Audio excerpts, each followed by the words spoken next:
Welcome back, everybody, to another review. My name is Anthony Salic. So, we are now covering Loki Season 2, Episode 1, the first ever MCU series to officially get a Season 2. Sorry if I haven't been uploading. I know my last video, I think, was the Guardians review, which was way back in May. And now, few months have passed and we've kind of been empty when it came to the non-Marvel content. I know that a lot of people, especially you and me, have really kind of been lacking when it came to the lack of content throughout the MCU, especially since they've been slowing things down, and with the writer strikes. Well, the writer strike officially ended, but we're still in the actor strike, which prevents actors from shooting anything. So we're kind of in this limbo state where there's not really a whole lot of content coming out, but at the same time, we still do have a few examples or a few shows that are still coming out. And although they can't really promote it to the extent that they would, it's still nice to know that they are trying to keep up with the viewership or trying to keep the content fresh and relevant throughout the strike. So yeah, we're officially doing Loki season 2, episode 1. It just dropped. Actually, they changed the time as well. Similar to Ahsoka, which got dropped on Tuesdays at 9 p.m. Eastern times. They're doing the same thing with Loki, except now it's on Thursdays. So we went from Fridays to Wednesdays to now Thursdays, but it's at 9 p.m. So it's pretty good time. I'm not going to lie. I watched the episode last night, but I'm doing the review in the morning. So, because, uh, as soon as I finish watching the episode, I just feel like going to sleep. And then when I wake up, my thoughts and memories have sort of strayed and refreshed. So now we're good. Now let's break down the episode. So, to quickly recap, at the end of season 1, Loki and Sylvie, they get to the end of time. Sylvie kills He Who Remains, which causes the multiverse to be born. And when Loki and Sylvie are fighting each other, Sylvie pushes Loki through a time door, which sends him to the past of the TVA. And with that, basically, the ruling of Kang the Conqueror has pretty much gone full out. There are Kang statues everywhere. There are portraits symbolizing the war that Kang will bring in the future of the MCU. Very interesting that also it's another thing to mention. Marvel is still going through the little bit of a trouble when it comes to the Jonathan Majors issue, but to see him, like his face and his voice and just everything about the Kang character in this, it really goes to show that even though Jonathan Majors is still going through all this legal trouble, which I do think that he'll be able to win his trial case, and I think he will continue to be Kang the Conqueror. But again, that's still up in the air. It's still nice to know that they're really sticking to the plan, and that if things do go bad for Jonathan Majors, the ultimate choice I see would just be a recast.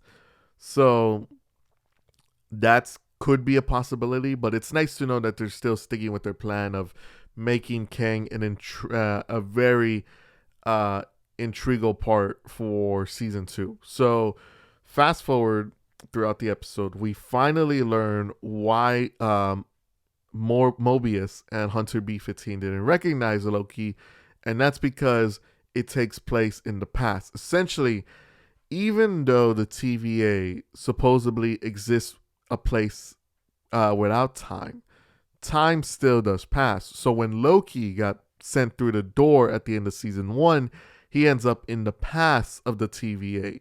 So he's in a different place from where he was originally.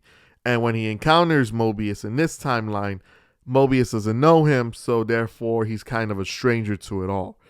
But then we end up learning that Loki is time shifting.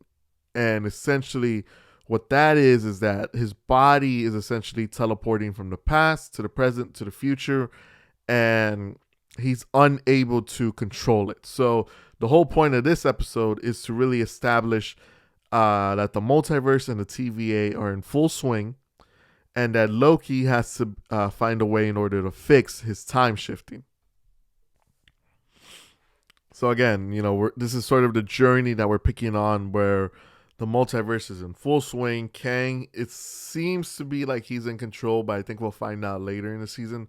So again, Loki time shifts into the current part of time in the TVA, where he catches up with Mobius and B-15, and he sort of explains to him what's going on and that a war with the Kangs is eventually coming. And this is I think that this season is really going to hammer home just how important the Kangs are, because obviously the end of season 1 really covered the beginning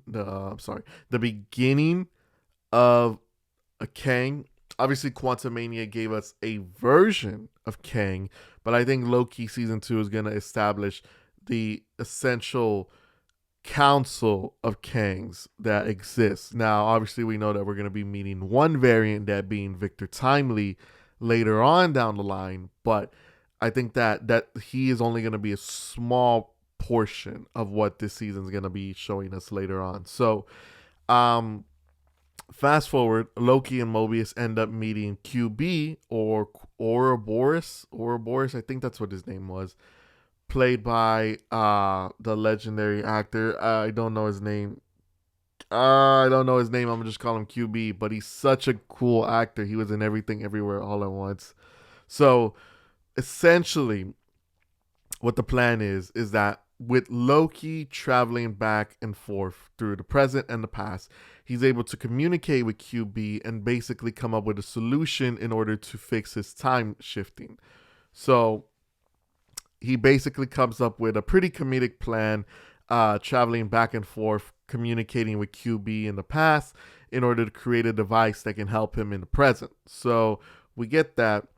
Fast forward a little bit, and we end up seeing that the TVA is essentially in kind of a emergency state right now. With the fact that so many timelines are now being created, it overloads the TVA's electricity. Basically, the TVA before could only handle one sacred timeline, but now with the multiverse in full effect, it can't handle all of these different timelines, and with no pruning involved, it's essentially leading to a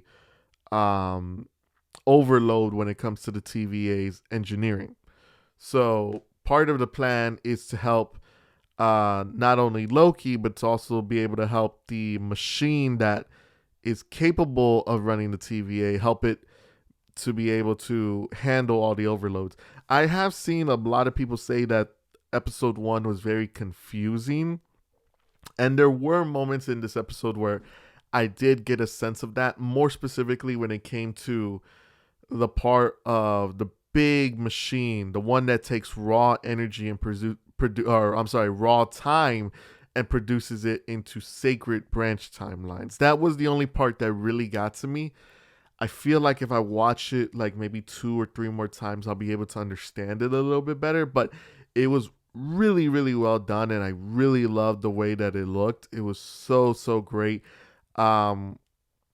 We do get a moment where Loki is in the war room, and he's with Mobius and Hunter B-15, and they're basically talking about how they have to stop pruning timelines, because pruning timelines essentially results in thousands and millions of people, innocent people, dying, which is something that we talked about or that we found out last season. So essentially, they basically have to stop pruning timelines in order to let people live. Another thing to note is that when Loki is in the war room in the future or in the past, I don't know which one it is, he finds an audio recording, and it's of Jonathan Majors. We don't know which variant he is. I'm assuming it's maybe Kang, but it might not be Kang. I don't know which variant it is, but he's talking about Ravonna Renslayer and how with her and him, they're going to be able to control time. Now, in the comics, they do have a relationship, so it seems as though that there's going to be something that they're going to be tackling in this season. But later on, who knows, we're going to be seeing. I mean, the theory that I've seen now is that a version of Kang is going to be after Ramona Renslayer in order to win her heart, apparently. But, with Kang being this evil villain who's pretty much killing all of these damn timelines, who knows how that's going to end up. So it's a little tease for what's coming down the line. So we finally end the episode, a little bit fast forward, and we essentially learn that in order to um, save Loki, they have to literally pull him out of time and into um, one specific time. So it's very confusing, but because Loki is existing within the past, present, and future, they essentially had to extract all the different versions of Loki and put him into one timeline, that being the present. So in order to do this, he has to prune himself, and then Mobius has to extract him using the machine. Again, it's a little bit confusing, but I hope some of you guys are understanding what I'm saying. So they are successfully able to do this. There is another thing where before Loki prunes himself, he sees Sylvie. So it's kind of cool to see that they're going to be continuing the relationship. Obviously, we've seen later hints of this relationship, especially in the post-credit scene and in the other trailers that we're going to be getting into.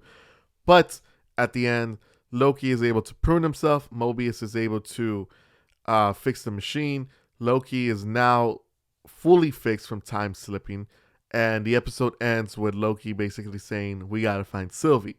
So fast forward to the post-credit scene, and we see Sylvie in 1982 at an old-fashioned McDonald's, in which she basically, as she's kind of ordering food, she basically says that she wants to try everything and that she wants to experience life, which is very interesting of her, because Sylvie, for as long as I can remember, her whole thing was getting back at the people involved at the TVA. So she wanted to get revenge at Renslayer, at the TVA agents, and at the person behind the TVA, that being He Who Remains.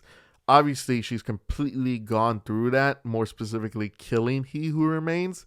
So my assumption is that with her now completing her goal, she wants to just settle down and enjoy life, because she never got the opportunity to live a real life. Again, she got kidnapped when she was a child. She's been on the run her entire life.